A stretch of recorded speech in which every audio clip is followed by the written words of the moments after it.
प्रिय छात्रों, आपका हमारे YouTube चैनल पर स्वागत है। मैं संविधान शिक्षक अमरनाथ मिश्र आपके बीच फिर से आपको कुछ लाभकारी चीजें बताने के लिए उपस्थित हूं। अपने तीसरे वीडियो में भी हम आपको संवैधानिक विकास के बारे में ही बताएंगे। पिछले चैप्टर को पढ़ाते समय हमने आपको 1813 के चार्टर एक्ट से लेकर अंतिम चार्टर एक्ट 1853 तक और उसके बाद फिर 1857 की क्रांति के बाद 1858, 1861 और 1892 के अधिनियमों के बारे में चर्चा किया और सारी परिक्षोपयोगी चीजों को आपको हमने बताया। आज हम अब इस पार्ट 3 में बताएंगे मार्ले मिंटो सुधार 1909, आखिर संवैधानिक विकास की प्रक्रिया आगे अब कैसे बढ़ी, उसमें क्या क्या हुआ। मैंने पिछले क्लास में आपको बताया था कि 1892 के अधिनियम में संसदीय प्रणाली की शुरुआत हो चुकी थी। सरकार ने संसदीय प्रणाली एक तरह से दे दिया जब सरकार ने अंग्रेजी बजट पर प्रश्न पूछने के लिए भारतीयों को अधिकृत किया, उस पर मतदान करने के लिए भी परोक्ष रूप से उन्हें योग्य बनाया, बजट पर बहस करने की भी बात आई। तो इन परिस्थितियों में एक संसदीय प्रणाली की प्रक्रिया चल पड़ी थी। अब यहां हम देखते हैं कि 1909 में आखिर क्या हुआ। 1909 के मार्ले मिंटो सुधार में किन किन चीजों को लाया जाता है, अब इसमें देख लीजिए। 1909 आते आते कांग्रेस भारत की राजनीति में पूरी तरह सक्रिय हो चुकी थी, जिसका 1885 में जिसकी स्थापना हो चुकी थी। 1909 आते आते तक भारत में गरम दल नरम दल कांग्रेस में सक्रिय हो चुके थे और इस समय अंग्रेजों का एक मकसद बहुत मजबूती से आगे बढ़ चुका था, वो था फूट डालो और राज करो की नीति, और इसकी शुरुआत उन्होंने 1905 के बंगाल विभाजन से कर दिया। प्रिय छात्रों, अंग्रेजों का एक बेहतरीन मकसद यह होता था कि अपने शासन को बनाए रखने के लिए जो कोई भी आगे मजबूती से आए उसको तोड़ दो। इसका सबक उन्होंने 1857 से लिया था। 1857 में उन्होंने देखा था कि किस तरह से भारत के सभी धर्मावलंबी और वर्ग यानी हिंदू, मुस्लिम, यहूदी, ईसाई, पारसी, सिख, जैन, बौद्ध जितने भी हैं भारत के, ये सारे लोग कंधे से कंधे मिला करके 1857 की क्रांति में भाग लिए थे और अंग्रेजों के दांत खट्टे कर दिए थे। इसीलिए आगे चलकर इन लोगों ने अब ऐसा विधान बनाया कि किस तरह से भारतीयों को अपने पाले में रखा जाए, किस तरह से भारतीयों के गुबार को शांत किया जाए। तो उन्होंने क्या किया कि भारतीयों में गुबार बढ़ न जाए, फिर से क्रांति न हो जाए, तो 1885 में कांग्रेस बना दिया कि कांग्रेस में उपस्थित होकर के लोग अपनी अपनी बातों को कहेंगे तो गुबार निकल जाएगा, हम उसे पूरा कर देंगे। और अब जब कांग्रेस में गरम दल और नरम दल दो दल निकल पड़े तो उसमें उनको गरम दल ज्यादा खतरनाक लगता था और इधर बंगाल क्रांति का गढ़ बन रहा था। ठीक, इसके लिए उन लोगों ने 3 कार्य किए। 1905 में बंगाल विभाजन कर दिया, बंगाल को धर्म के आधार पर 2 भागों में बांट दिया। देखिए, मजबूत बंगाल दिखा तो बंगाल को विभाजित कर दिया। ठीक, अब देखिए, कांग्रेस मजबूत दिखी तो कांग्रेस मजबूत दिखी जब, तो मुस्लिम लीग की स्थापना 1906 में करा दिया ताकि सांप्रदायिक आधार पर कांग्रेस को कमजोर किया जा सके। और जब देखा कि इसका बहुत प्रभाव नहीं पड़ रहा है तो कांग्रेस में गरम दल और नरम दल 2 दल थे, तो उसमें 1907 के सूरत में उनका विभाजन करवा दिया और गरम दल नरम दल के सदस्य आपस में लड़ पड़े, विभाजित कर दिया। इसी प्रक्रिया को आगे बढ़ाते हुए उस समय यानी 1909 में भारत में गवर्नर जनरल अर्थात वायसराय लॉर्ड मिंटो और उस समय भारत सचिव जॉन मार्ले ने मिलकर के एक विधान बनाने का प्रयास किया और वो विधान था कि किस तरह से कांग्रेस और भारत के वर्ग तथा भारत के क्रांतिकारी राज्यों को कमजोर किया जाए। इसके लिए उन्होंने 1909 में बेहतर ढंग से प्रयास करना शुरू कर दिया। लिखते हैं मार्ले मिंटो सुधार, लेकिन ये सुधार नहीं, बहुत समस्या कारक था। क्यों? क्योंकि इसी अधिनियम में पहली बार मुसलमानों को, जो कि मुस्लिम लीग की स्थापना करके लामबंद हो चुके थे, हालांकि अधिकांश मुसलमान कांग्रेस में भी थे लेकिन फिर भी उधर तमाम लोग लामबंद हो चुके थे, तो उन लोगों को मजबूत बनाने के लिए मुस्लिम लीग के तहत उन लोगों ने मुसलमानों को सांप्रदायिक निर्वाचन प्रणाली प्रदान कर दी। कम्युनल इलेक्टोरल सिस्टम इसलिए प्रदान कर दिया, सांप्रदायिक निर्वाचन प्रणाली, क्योंकि उन्हें लगता था कि इससे हिंदू मुसलमानों के बीच वैमनस्य बढ़ जाएगा, अर्थात मुस्लिम बहुल क्षेत्रों में मुसलमान चुनाव के लिए खड़ा होगा और मुस्लिम जनता ही वोट करेगी। यदि कोई पार्टी वहां चुनाव लड़ना चाहती तो मुसलमान सदस्य को ही खड़ी कर सकती है। कांग्रेस, कम्युनिस्ट पार्टी, मुस्लिम लीग या कोई भी पार्टी हो, स्वराज पार्टी वगैरह, ये सारे लोग अगर खड़े करेंगे मुस्लिम बहुल क्षेत्रों से तो मुसलमान ही खड़ा कर सकते हैं और वहां वोट मुस्लिम ही देगा। सांप्रदायिक निर्वाचन प्रणाली तो 1909 में मार्ले मिंटो सुधार में पहली बार आया, सांप्रदायिक निर्वाचन प्रणाली का विकास किया गया। ठीक, इसमें महत्वपूर्ण चीज 1909 के मार्ले मिंटो सुधार में जो आई वो था नंबर 1, मुसलमानों को सांप्रदायिक निर्वाचन प्रणाली प्रदान की है, यानी मुसलमानों को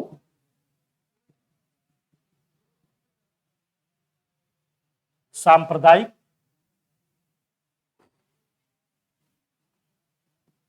निर्वाचन प्रणाली की सुविधा दी गई।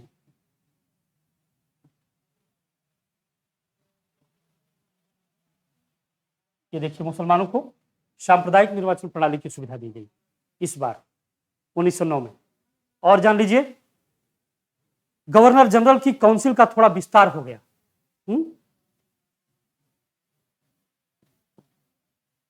गवर्नर जनरल की काउंसिल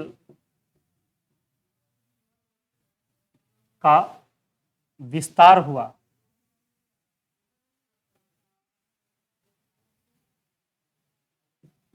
तथा इसमें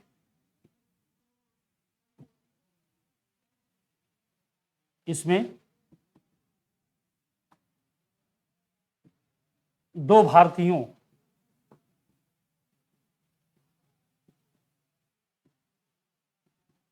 केसी गुप्ता तथा सैयद हुसैन बिलग्रामी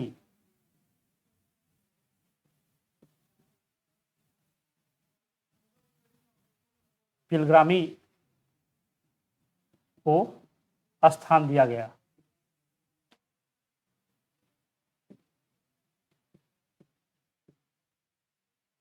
ठीक, मुसलमानों को सांप्रदायिक निर्वाचन प्रणाली की सुविधा दी गई। ये भारत के लिए बहुत ही नुकसानदायक हुआ। ध्यान रहे, हम यहां ये बताने से नहीं चूकेंगे कि सांप्रदायिक निर्वाचन प्रणाली से स्वयं लॉर्ड कर्जन सहमत नहीं थे। ठीक, सॉरी, लॉर्ड मिंटो इससे सहमत नहीं थे। लॉर्ड मिंटो ने स्वयं इससे आहत होकर लिखा है कि जॉन मार्ले को लिखा है कि मिलाड, भारत में हम वास्तव में नाग के दांत बो रहे हैं, जिससे आगामी आने वाली भारतीय पीढ़ियां हमेशा परेशान रहेंगी, है ना। इसी कारण कहा जाता है सांप्रदायिक निर्वाचन प्रणाली जो 1909 में अंग्रेजों ने 1909 के मार्ले मिंटो सुधार में दिया, 1916 में परोक्ष रूप से इसे कांग्रेस ने लखनऊ अधिवेशन में स्वीकार कर लिया और यही पाकिस्तान निर्माण का आधार बन गई। यही पाकिस्तान निर्माण का आधार बन गई। अब आप इतनी चीजें जो आप इसमें जाने, ये मार्ले मिंटो सुधार 1909 इसीलिए इसमें ज्यादा इंपॉर्टेंट है। इसमें परिषद का विस्तार हुआ, इसमें भारतीयों को स्थान दिया, केसी गुप्ता और सैयद हुसैन बिलग्रामी को इसमें स्थान दिया गया और सांप्रदायिक निर्वाचन प्रणाली प्रदान की गई। इसके बाद आती है 1919, यानी आप कह सकते हैं मॉन्टेग्यू चेम्सफोर्ड सुधार। चेम्सफोर्ड सुधार 1919। ये इस समय लॉर्ड मॉन्टेग्यू भारत सचिव थे। इस समय चेम्सफोर्ड जो हुआ करते थे वो भारत के गवर्नर जनरल हुआ करते थे, या कहें वायसराय हुआ करते थे। 1919 में एक बड़ा काम हुआ। 1919 में एक बड़ा काम हुआ, वो था 1793 से चला आ रहा बोर्ड ऑफ कंट्रोल के सदस्यों का वेतन भत्ता, जो आगे 1858 में बोर्ड ऑफ कंट्रोल के समाप्त हो जाने के बाद भारत सचिव को मिलने लगा था। उस भारत सचिव का वेतन भत्ता जो भारत से दिया जाता था, अब वह इंग्लैंड के कोष से दिया जाना तय हुआ। आप यहां लिख सकते हैं बड़े ही आसानी से कि नंबर 1, भारत सचिव का वेतन भत्ता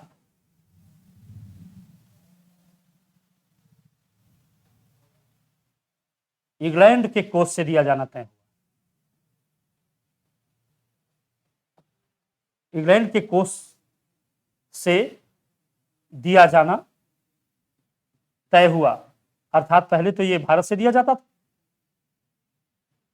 ठीक, ये 1793 से भारत से दिया जा रहा था, से 1919 तक यह भारत के कोष से दिया जाता रहा। आप यहां लिख सकते हैं इसको, और इसको इस तरह से कर सकते हैं, ठीक। एक बड़ा कार्य हो गया। देखिए दूसरा जो बड़ा कार्य हुआ वो क्या है, नंबर 2 आप इसमें लिख सकते हैं, प्रांतों में द्वैध शासन। प्रांतों में द्वैध शासन की शुरुआत हुई।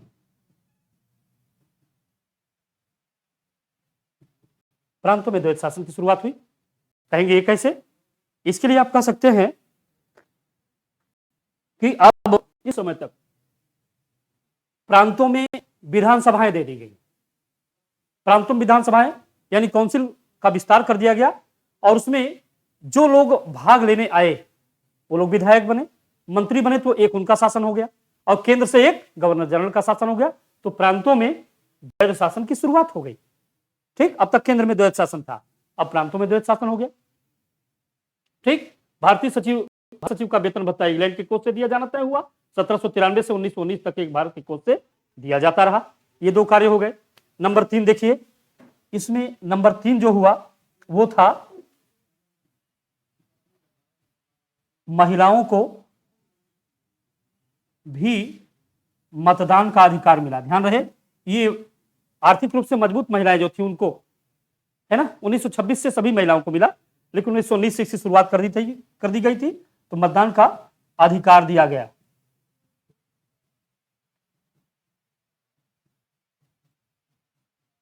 महिलाओं को मतदान का अधिकार मिल गया। और इसी समय प्रांतों में लोक सेवा आयोग, लोक सेवा आयोग की स्थापना की गई।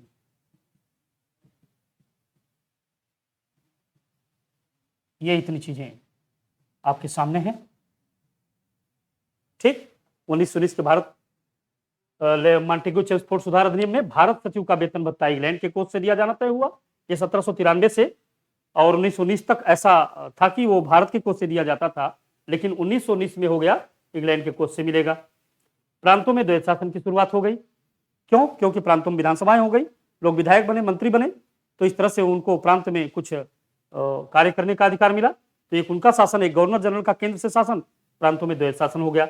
महिलाओं को मतदान का अधिकार दे दिया गया तथा प्रांतों में लोक सेवा आयोग की स्थापना हो गई। मैं संघ लोक सेवा आयोग नहीं कह रहा, मैं लोक सेवा आयोग की बात कर रहा हूं। प्रांतों में लोक सेवा आयोग दिया गया, संघ लोक सेवा आयोग नहीं। संघ लोक सेवा आयोग 1935 में, अभी मैं बताऊंगा, लेकिन अभी प्रांतों में लोक सेवा आयोग की स्थापना की गई। 5वीं चीज इसमें एक और चीज है, उत्तरदायी शासन। उत्तरदायी शासन जैसे शब्दों का उल्लेख हुआ।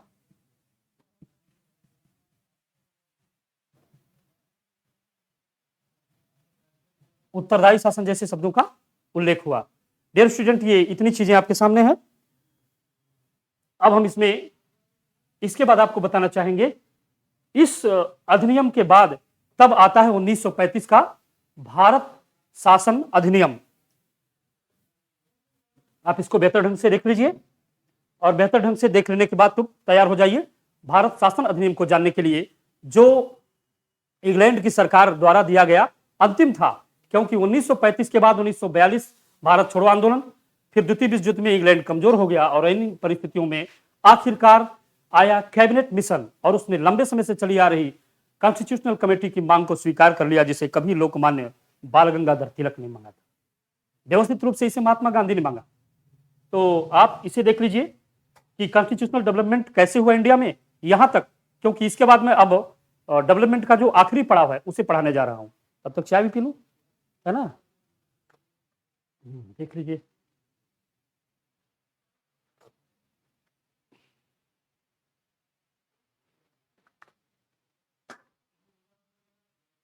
आई फील आपने अच्छी तरह से देख लिया होगा। मैं अब आपको इस चैप्टर का लास्ट भारत शासन अधिनियम पढ़ाने जा रहा हूं।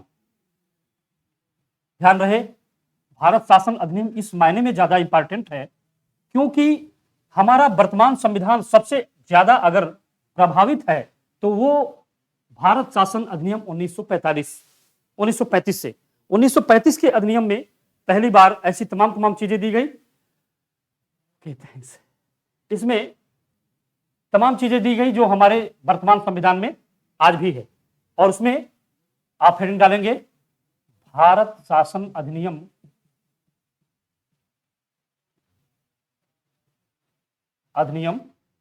1935।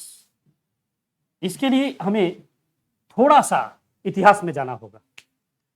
प्रिय छात्रों, जब मैं आपको इतिहास पढ़ा रहा था तो मैंने उसमें बताया होगा 1927 में इंग्लैंड की कंजर्वेटिव सरकार ने एक कमेटी गठित की और उस कमेटी का नाम था साइमन कमीशन, क्योंकि साइमन इसके अध्यक्ष थे।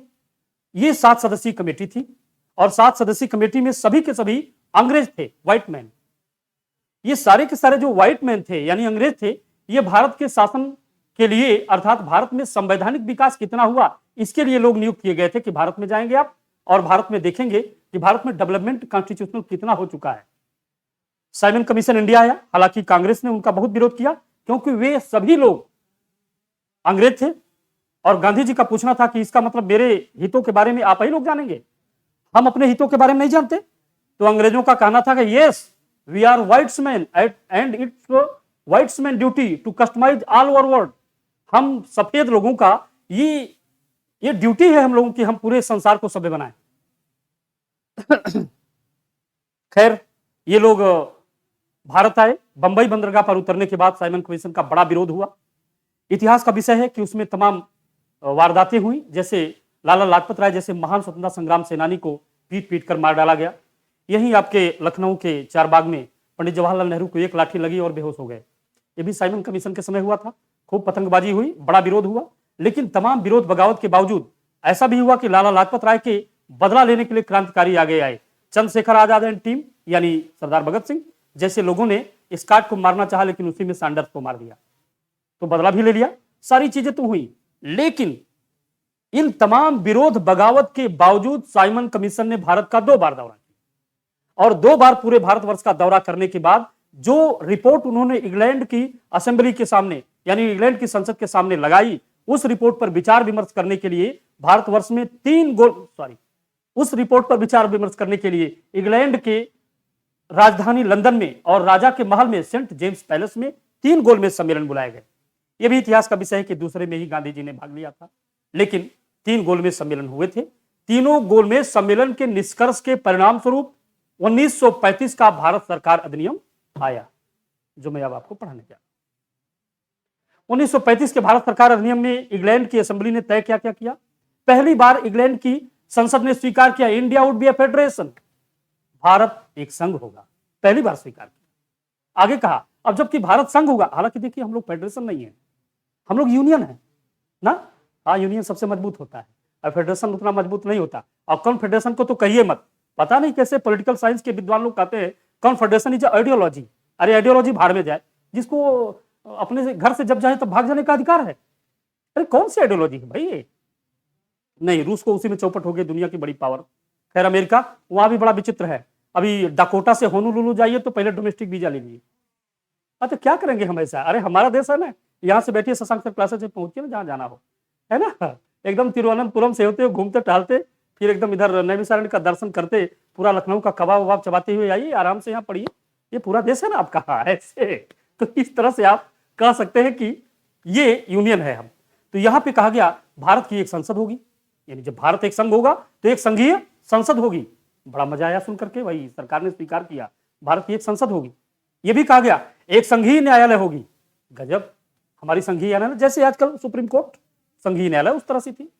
तो यह भी कहा गया कि एक संघीय बैंक यानी रिजर्व बैंक की स्थापना की जाएगी।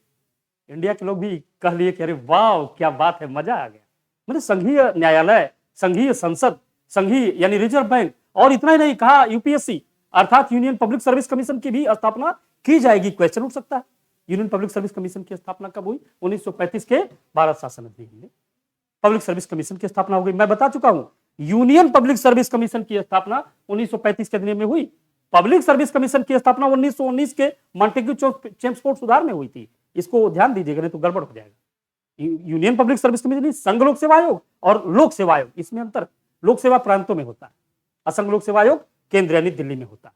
तो यहां संघीय न्यायालय, रिजर्व बैंक, संघ लोक सेवा आयोग और हमारी संघीय संसद, इतनी चीजें आ गई। इतना ही नहीं, 2 प्रांत भी बने। बंगाल प्रेसिडेंसी बड़ी थी तो उसमें से तोड़ करके उड़ीसा बना दिया गया, इधर बिहार बना दिया गया, और उधर जाकर के सिंध बना दिया गया। वो बकलोल लोग ये नहीं समझ सके कि कर क्या रहे हो, तो हम लोग मजबूत हो रहे हैं, लेकिन बड़ा चालाक थे सब, बहुत बुद्धिमान थे। अब बुद्धिमानी में कुछ इस कदर कर गए सब कि चंद्रगुप्त मौर्य ने यानी मगध नरेश ने पूरा देश का विस्तार राजतंत्र ने किया था। मैं ईरान की सीमा से लेकर के और उठा करके कहा एकदम से बंगाल, एकदम सोनारगांव, बांग्लादेश, वहां तक हम लोगों का शासन था। अभी सब मारे हम लोगों को बुर्बक बना दिए। इतना बकलोली हुआ यहाँ पे। अब देखिए ना सर, उठा करके सब बर्मा को हम लोगों से बाहर कर दिए। बर्मा मतलब आजकल का म्यांमार, वो बर्मा है। और बर्मा हम लोगों का देश था। 1935 के अधिनियम में उनको अलग कर दिए, यानी खूब खिलाया, लेकिन एक तमाचा मारा, गड़बड़ कर दिया। एक देश का हम लोगों का एक भाग विभाजित भी कर दिया। खैर 1935 के अधिनियम में ही एक और अच्छी चीज आई, और भारत के इस संविधान में सूचियां दी गई। ठीक नहीं होता, अनुसूची, सूची, सूची मैंने लिस्ट और सूची मैंने शेड्यूल। तो शेड्यूल दिया, 3 शेड्यूल दिया गया, केंद्र सूची, राज्य सूची, समवर्ती सूची, यानी यही पर से सूची हम लोगों ने सूचियां आजकल जो अपने संविधान में ली है 1935 से लिया है। तो ये इतनी चीजें हमारे संवैधानिक विकास के अंतिम कड़ी में 1935 में आई, जो आपके लिए इंपॉर्टेंट है। क्या क्या है वो सारी चीजें लिख लीजिए, आपके परीक्षा की दृष्टि से आपको बहुत लाभ पहुंचाएगा। जैसे नंबर 1 क्या कहा गया? उन्होंने कहा भारत एक संघ होगा, यही ना? बहुत अच्छा कहा। तो फिर दूसरा कहा भारत की एक संसद होगी, ये भी हो गया, अच्छा ही। और तीसरे में क्या कहा? नंबर 3, तीसरे में उन्होंने कहा कि भारतीय संघीय न्यायालय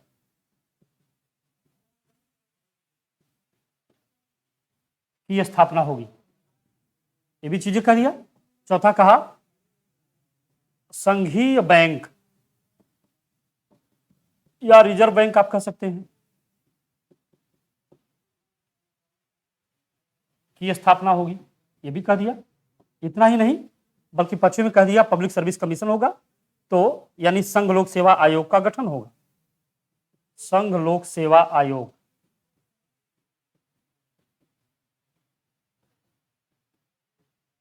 देखिए ये चीजें भी आपके सामने हैं और सारी चीजें बहुत अच्छी हैं। इसी में देखिए संविधान की 3 सूचियां होंगी, कि 3 सूचियां होंगी, है ना? इसी में आगे कहा गया बंगाल से विभाजित कर उड़ीसा नया राज्य बना। एक तो ये हो गया। इसी में लिख सकते हैं तथा सिंध भी एक प्रांत बना। ये देखिए सिंध भी एक प्रांत बन गया, है ना? और इसमें जो 8वां चीज आया वो था बर्मा ब्रैकेट में म्यांमार को भारत से अलग कर दिया गया।